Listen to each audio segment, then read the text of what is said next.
Assalamualaikum warahmatullahi wabarakatuh. Kami dari kelompok 9 ingin mempresentasikan hasil kerja kami yang berjudul Pengurang. Sebelum itu, perkenalkan, saya Nurmala Puspita dengan NIM 022134. Dan saya Muhammad Akmawijaya dengan NIM 2222109. Dan saya Agus Maulana, NIM 0222-102. Inilah dia pemaparan video dari presentasi kami. Bab ini membahas mengenai pengurang yang dapat dikurangkan dari penghasilan bruto bagi wajib pajak dalam negeri dan bentuk usaha tetap. Pengurang dibagi menjadi dua golongan, yaitu beban atau biaya dengan masa manfaat tidak lebih dari 1 tahun dan beban dengan masa manfaat lebih dari 1 tahun atau aset tetap atau pembayaran di muka. Beban yang dapat dikurangkan: biaya untuk mendapatkan, menagih dan memelihara penghasilan. 1. Biaya pembelian bahan. 102 hukum pajak. 2. Biaya perkenaan dengan pekerjaan atau jasa termasuk upah, gaji, honorarium, bonus, gratifikasi, dan tunjangan yang diberikan dalam bentuk uang. 3. Bunga, sewa, dan royalti. 4. Biaya perjalanan. 5. Biaya pengolahan limbah. 6. Premi asuransi. 7. Biaya promosi dan penjualan yang diatur dengan atau berdasarkan peraturan Menteri Keuangan. 8. Biaya administrasi. Dan 9. Pajak kecuali pajak penghasilan, biaya pajak bumi dan penggunaan, biaya materai, pajak restoran, pajak hotel, dan dibebankan sebagai biaya.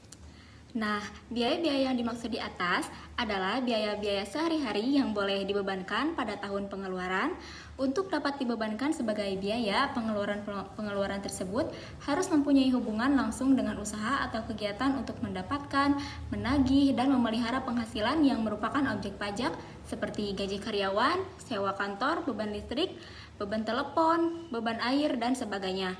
Dengan demikian, pengeluaran untuk mendapatkan, menagih, dan memelihara penghasilan yang bukan merupakan objek pajak tidak boleh dibebankan sebagai biaya. Kompensasi kerugian. Kerugian yang diderita dapat dikompensasikan dengan penghasilan mulai tahun pajak berikutnya berturut-turut sampai dengan 5 tahun.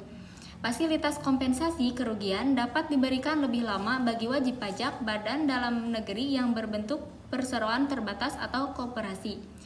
Penghasilan tidak kena pajak atau PTKP. PTKP adalah pengurangan yang diberikan kepada wajib pajak orang pribadi dalam negeri. Besarnya PTKP adalah 54 juta rupiah.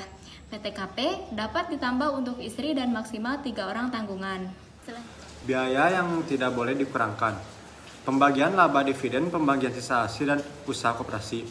Biaya untuk kepentingan pribadi pemegang saham, sekutu atau anggota. Pembentukan pemupukan dana cadangan kecuali cadangan tertentu. Peresmian asuransi kesehatan, asuransi kecelakaan, asuransi jiwa, asuransi dwi guna, dan asuransi beasiswa kecuali dibayar oleh pemberi kerja. Jumlah yang melebihi kewajaran yang dibayarkan kepada pemegang saham atau pihak yang mempunyai hubungan istimewa. Harta yang dihibahkan, bantuan atau sumbangan dan warisan kecuali zakat. Pajak penghasilan, biaya untuk kepentingan pribadi wajib pajak atau orang yang menjadi tanggungannya. Gaji yang dibayarkan kepada anggota persekutuan, firma atau perseroan komoditer. Sanksi administrasi berupa bunga, denda, dan kenaikan serta sanksi pidana bunga berupa denda yang berkenaan dengan pelaksanaan perundang-undangan di bidang perpajakan. Dan adapun batasan UMKM tidak kena pajak.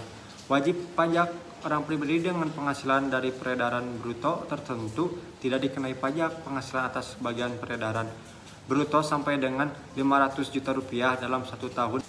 Dan adapun kesimpulannya, yang pertama, memahami pengurang yang diperbolehkan dan tidak diperbolehkan sangat penting untuk menghitung pajak penghasilan yang terutang secara tepat. Yang kedua, wajib pajak perlu memperhatikan ketentuan yang berlaku dan melakukan pencatatan yang akurat untuk menghindari kesalahan dalam perhitungan pajak. Nah, mungkin hanya itu yang bisa kami sampaikan. Kurang lebihnya kami mohon maaf. Wassalamualaikum warahmatullahi wabarakatuh.